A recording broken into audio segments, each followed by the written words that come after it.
अस्सलाम वालेकुम गाइस, क्या हाल है आपके। आई होप आप सब ठीक होंगे। और आज हम इंटरनेशनल रिलेशंस का एक और टॉपिक डिस्कस करेंगे and this is also very important. Previous lecture के अंदर हमने हंस मार्जन थाऊ की पॉलिटिक्स अमंग नेशन के 6 प्रिंसिपल्स डिस्कस किए थे, जिसके अंदर उन्होंने बताया था कि स्टेट्स अपनी पावर क्यों बढ़ाती रहती हैं हर वक्त, why there is lack of trust और अनार्की। तो आज हम कैनिथ वोल्स की जो बुक है थ्योरी ऑफ इंटरनेशनल पॉलिटिक्स, हम आज इसको डिस्कस करेंगे और देखेंगे कि इन्होंने क्या 6 प्रिंसिपल्स दिए। ही वॉज न्यू रियलिस्ट और इन्होंने बुक लिखी, it is also very famous. और हमने ये 6 प्रिंसिपल्स समझने हैं और ये भी इंटरनेशनल पॉलिटिक्स के ऊपर हैं और वो स्टेट बिहेवियर बेसिकली ये 6 प्रिंसिपल्स बताते हैं कि जब भी कोई स्टेट बिहेव करती है किसी पर्टिकुलर वे में तो वो why it behaves like that, तो क्यों बिहेव करती है, तो इस तरीके से क्या क्या उसको ज़रूरत पड़ती है। तो हम इन 6 प्रिंसिपल्स को डिस्कस करेंगे। Let's start the first principle. Kenneth Waltz ने एक्सप्लेन किया कि there is a structure in the world. अब स्ट्रक्चर कौन सा है? There is hierarchical structure, power hierarchy है दुनिया के अंदर के different positions of the states with respect to power in the world. Kenneth Waltz ने कहा कि दुनिया के अंदर पावर हायरार्की है, सबसे ऊपर यूएस आ गया, ये एक हायरार्कल स्ट्रक्चर बना हुआ है। सबसे ऊपर यूएस है, फॉर एग्ज़ाम्पल कि पावर सबसे ज़्यादा यूएस की है, फिर चाइना है, फिर रशिया है, फिर इंडिया है, इंग्लैंड है, जो भी बाकी कंट्रीज़ हैं with respect to their powers. तो उन्होंने कहा कि एक जो पहला है उसके पास सबसे ज़्यादा पावर है, दूसरे के पास कम है, तीसरे के पास, तो इस तरीके से दुनिया के अंदर पावर हायरार्की है कि जिसके पास सबसे ज़्यादा पावर है वो सबसे ऊपर है, जो उसके पास उससे नीचे है वो उससे नीचे। तो इस तरीके से एक हायरार्की दुनिया के अंदर डेवलप हो चुकी है with respect to power. Second principle is there is anarchy. Anarchy है, लैक ऑफ ट्रस्ट है। Structure will always be anarchic. जब भी लैक ऑफ ट्रस्ट होगा तो वहाँ पे अनार्किक स्ट्रक्चर होगा। और ये अनार्की क्यों है? क्योंकि पावर हायरार्की है, एक हायरार्कल स्ट्रक्चर है दुनिया के अंदर। क्यों? क्योंकि अगर यूएस सबसे ऊपर है मिसाल के तौर पे, तो चाइना को उससे हर वक्त जो है वो इशू रहेगा, या आप समझे कि हर वक्त उसको खतरा रहेगा इससे कि यूएस किसी भी वक्त किसी भी तरीके से मेरे ऊपर हमला कर सकता है। इसी तरीके से रशिया है, वो यूएस से कम पावरफुल है, तो उसको पता है कि यूएस की पावर ज़्यादा है अगर, तो मुझे मेरे ऊपर हमला करके मुझे फारिग कर सकता है, ख़त्म कर सकता है। तो so US has the capability to destroy Russia if it is powerful more तो देन रशिया। तो अब क्या है, तो इस वजह से पावर डिफरेंस की वजह से, पावर हायरार्की की वजह से देर इज़ अनार्की, दुनिया के अंदर अनार्की है और इंतशार फैलता है और लैक ऑफ ट्रस्ट होता है। चाइना कभी भी यूएस के ऊपर ट्रस्ट नहीं करेगा, चाहे उसके दरमियान जो है वो पीस ट्रीटीज़ हुई हुई हैं, जो कुछ भी हुआ हुआ है, क्योंकि ये ज़्यादा पावरफुल है और ये अपने इंटरेस्ट को प्रोटेक्ट करने के लिए, अपनी सेल्फ प्रोटेक्शन के लिए ये क्या करेगा, हमेशा अपनी पावर बढ़ाएगा, क्योंकि इसको इसके ऊपर ट्रस्ट नहीं है। और इस पावर डिफरेंस की वजह से there is anarchy and lack of trust. दो कंट्रीज़ जो आपस में पावरफुल मतलब with respect to their powers वो इक्वल नहीं हैं, तो वो कभी भी एक दूसरे के ऊपर ट्रस्ट नहीं करेंगे। Number 3, because of different capabilities. अब वो क्या कहते हैं कि दुनिया के अंदर जो कंट्रीज़ है ना, उनकी कैपेबिलिटीज़ में फ़र्क है। कोई टेक्नोलॉजिकली जो है वो ज़्यादा एडवांस है, कोई इकोनॉमिकली एडवांस है, कोई मिलिटरली एडवांस है, किसी की कैपेबिलिटीज़ एग्रीकल्चर में है, किसी की कैपेबिलिटीज़ जो हैं वो किसी और चीज़ के अंदर हैं। तो दुनिया के अंदर जो कंट्रीज़ हैं उनकी कैपेबिलिटीज़ में फ़र्क है। तो अब जब कैपेबिलिटीज़ ही फ़र्क हैं तो फिर पावर कैसे इक्वल हो सकती है? पावर में भी फ़र्क होगा। एक कंट्री जो है वो इकोनॉमिकली स्ट्रॉन्ग है, तो जो एग्रीकल्चर में है वो कैसे उसके बराबर होगा, क्योंकि एग्रीकल्चर से तो आप इतने ज़्यादा पैसे नहीं कमा सकते। जो टेक्नोलॉजी की कली पावरफुल है वो एग्रीकल्चर वाला से ज़ाहिर है ज़्यादा पावरफुल होगा, उसकी पावर और एग्रीकल्चर वाले की पावर इक्वल नहीं होगी। तो इस तरीके से वो कहते हैं कि दुनिया के अंदर जो कंट्रीज़ है ना, उनकी कैपेबिलिटीज़ में फ़र्क है। जब कैपेबिलिटीज़ में फ़र्क है तो पावर डिफरेंस है वहाँ पर। फिर distribution of power will not be equal. जब कैपेबिलिटीज़ ही फ़र्क हैं, एक एक मुल्क की कैपेबिलिटी है ही नहीं कि वो पैसे बना सके, या वो टेक्नोलॉजी बना सके, या वो न्यूक्लियर बॉम्ब बना सके, तो जिसके पास न्यूक्लियर बॉम्ब नहीं है वो न्यूक्लियर बॉम्ब वाले के इक्वल कैसे हो सकती है, उसका डिफेंस न्यूक्लियर बॉम्ब वाले के इक्वल कैसे हो सकता है। तो वो ये कहते हैं कि डिस्ट्रीब्यूशन ऑफ पावर फिर इक्वल नहीं होगी जब कैपेबिलिटीज़ ही फ़र्क हैं। अच्छा, फिर अगली बात जब उन्होंने कहा कि पावर डिफरेंस है देयर इज़ तो पावर मतलब ये सबसे ऊपर है, फॉर एग्जांपल ये दूसरे नंबर पे है, ये तीसरे पे है और ये चौथे पे है।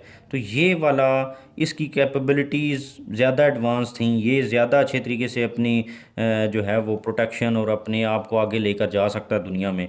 तो अब ये वाला उससे कम, ये वाला उससे कम, ये फॉर एग्जांपल डिफेंस ही है, तो ये और ये फिर इक्वल नहीं हो सकते। इसकी पावर ज़्यादा होगी, इसकी उससे कम होगी, इसकी उससे कम होगी, इसकी उससे कम होगी। तो इस तरीके से दुनिया के अंदर वो कहते हैं पावर डिफरेंस है, हायरार्कल स्ट्रक्चर है दुनिया के अंदर। ये सबसे ऊपर, ये उससे नीचे, ये उससे नीचे। ठीक है। फॉर एग्जांपल वो कहते हैं कि ये अमेरिका है, ये वेस्टर्न यूरोप है, इन्होंने एक जो है वो बना लिया है आपस में, क्योंकि पावर डिफरेंस नहीं है, और सॉरी पावर डिफरेंस है, इक्वालिटी नहीं है। दूसरे चाइना और रशिया है, तो इन्होंने एक इधर अपना ग्रुप बना लिया हुआ है। किस लिए? क्योंकि एक दूसरे को बैलेंस ऑफ पावर करने के लिए। अब वो कहते हैं कि पोलर सिस्टम है ना दुनिया के अंदर, नंबर ऑफ पावर सेंटर्स बन चुके हैं, जो मैंने अभी बात की कि पोलर सिस्टम जब ये वाला यूएस पावरफुल है और ये उससे कम है, ये उससे कम है, अब ये वाला अपनी पावर को इसके साथ बैलेंस करने के लिए दो तरीके हैं, या तो सेल्फ हेल्प के ज़रिए अपनी अपनी पावर को बढ़ाए, और अगर नहीं बढ़ा सकता तो फिर क्या होगा, अलाइंस मेकिंग होगी। ठीक है। फॉर एग्जांपल अमेरिका है और वेस्टर्न यूरोप है, इन्होंने एक अलायंस बना लिया और अपनी पावर को नेटो और बाकी चीज़ों के ज़रिए बढ़ाया। दूसरी तरफ चाइना है, चाइना को लगता है कि अगर अकेले वो इन इसका मुकाबला नहीं कर सकता, तो फिर वो क्या करेगा, उसने रशिया को साथ मिला लिया, और रशिया को भी ये लगता है कि वो अकेले इनका मुकाबला नहीं कर सकता, तो इधर दूसरा पोल बन गया। तो एक पोल ये बन गया, एक पोल ये बन गया। इस तरीके से दुनिया जो है वो पावर सेंटर्स के अंदर, पावर हब्स के अंदर या पोल्स के अंदर डिवाइड हो गई है। ठीक है। नंबर ऑफ पावर सेंटर्स बन गए हैं दुनिया के अंदर। किस लिए? क्योंकि वो ये वाले इसको बैलेंस करने की कोशिश कर रहे हैं, क्योंकि लैक ऑफ ट्रस्ट है ना, नीचे वाला ऊपर वाले के ऊपर ट्रस्ट नहीं कर रहा, क्योंकि पावर डिफरेंस है और लैक ऑफ ट्रस्ट है, अनार्की है। तो ये फिर इस लैक ऑफ ट्रस्ट की वजह से और पावर को बैलेंस करने के लिए ये नीचे वाले दोनों आपस में अलायंस मेकिंग करेंगे और इसको बराबर करने की कोशिश करेंगे, क्योंकि इनको खतरा है कि ये किसी वक्त भी इनके ऊपर हमला कर सकता है। उसके बाद क्या है कि जब पोलर सिस्टम आ गया, तो ये सारी कहानी हुई क्यों? क्योंकि कंट्रीज़ जो हैं वो अपना नेशनल इंटरेस्ट प्रोटेक्ट करना चाहते हैं, और वो नेशनल इंटरेस्ट कैसे प्रोटेक्ट होगा? या तो वो अपनी मदद आपके ज़रिए, सेल्फ हेल्प के ज़रिए अपनी पावर बढ़ाएंगे, या फिर इस तरह अलायंस मेकिंग करके पोल्स के साथ अटैच हो जाएंगे। ठीक है। जब जैसे कि फॉर एग्जांपल पाकिस्तान को इंडिया से ख़तरा है, तो पाकिस्तान जो है वो पहले वो बनते साथ ही अमेरिका के साथ चला गया। अब जब उसको लगा कि इंडिया और अमेरिका जो है वो आपस में अलायंस बना लिया, तो वो रशिया और चाइना की तरफ चला गया। तो अब इस तरीके से दुनिया का सिस्टम जो है ना, ये फॉर एग्जांपल यूएस है, ये रशिया है, ये चाइना है, ये पाकिस्तान है, ये इंडिया है। तो क्या हुआ कि ये इन्होंने इंडिया और रशिया ने बना लिया, पाकिस्तान पहले इसका अलाय था। तो अब वो उसको लगा कि ये मेरा नेशनल इंटरेस्ट को प्रोटेक्ट नहीं कर रहा, तो इसने इन दोनों का के साथ मिलके अपना अलायंस बना लिया। तो ये सब क्यों हुआ? सिर्फ अपने नेशनल इंटरेस्ट को प्रोटेक्ट करने के लिए। तो इस तरीके से कंट्रीज जो हैं वो, क्योंकि पावर हायरार्की है दुनिया के अंदर, एक ज़्यादा पावरफुल, एक उससे कम, उसकी वजह से दुनिया के अंदर अनार्की है और लैक ऑफ ट्रस्ट है।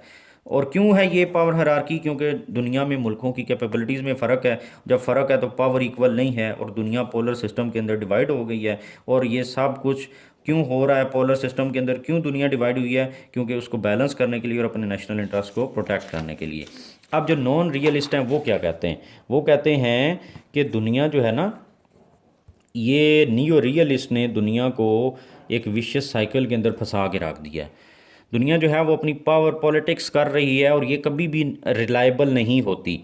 तो ये एक विशियस साइकिल है जो कभी भी ख़त्म नहीं होता। ये साइकिल चलता जाता है, चलता जाता है, चलता जाता है, ये ख़त्म होने का नाम नहीं लेता। कैसे? वो कहता है कि जब दुनिया के अंदर अनार्किक स्ट्रक्चर है, तो उसकी वजह से सिक्योरिटी डिलेमा क्रिएट हो जाता है। ए ज़्यादा पावरफुल है बी से, तो बी क्या करता है? बी को सिक्योरिटी डिलेमा इससे, उसको हर वक्त वसवसा है कि ये किसी भी वक्त मेरे ऊपर हमलावर हो जाएगा। इसकी वजह से बी क्या करता है? अपनी पावर मैक्सिमाइज़ करता है, पैसे सारे इधर लगाता है और अपनी पावर को बढ़ाता है। किस लिए करता है? क्योंकि वो ए के साथ बैलेंस ऑफ पावर करने की कोशिश करता है कि जितनी पावर ए के पास है बी के पास भी हो, ताकि ये हमेशा सिक्योर रहे, सिक्योरिटी डिलेमा ख़त्म करे। क्या होता है कि ए जब देखता है कि बी पावर बढ़ा रहा है तो ए उससे ज़्यादा पावर बढ़ा लेता है और दोबारा अनार्की फैलती है, इन दोनों के दरमियान पावर डिफरेंस आ जाता है। फिर क्या होता है, सिक्योरिटी डिलेमा क्रिएट होता है बी के लिए, बी फिर पावर मैक्सिमाइज करता है बैलेंस करने के लिए, ये मज़ीद पावर बढ़ा लेता है। तो वो कहता है ये एक विशियस साइकिल है जो चलता रहेगा और कभी भी ख़त्म नहीं होगा।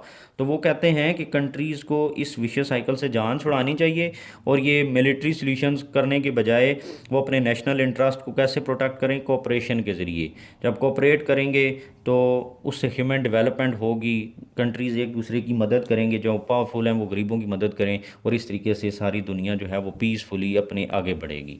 तो इस तरीके से कैनेथ फोर्ड्स ने 6 प्रिंसिपल्स अपनी बुक के अंदर एक्सप्लेन किए, जो मैंने आपको एक्सप्लेन करने की कोशिश की। आई होप आपको समझ आ गए होंगे। अगर आपको मेरे चैनल पे चीज़ें समझ आ रही हैं तो मेरे चैनल को लाइक, सब्सक्राइब एंड शेयर ज़रूर करें और कमेंट सेक्शन में अपना फीडबैक भी दें। Thank you very much.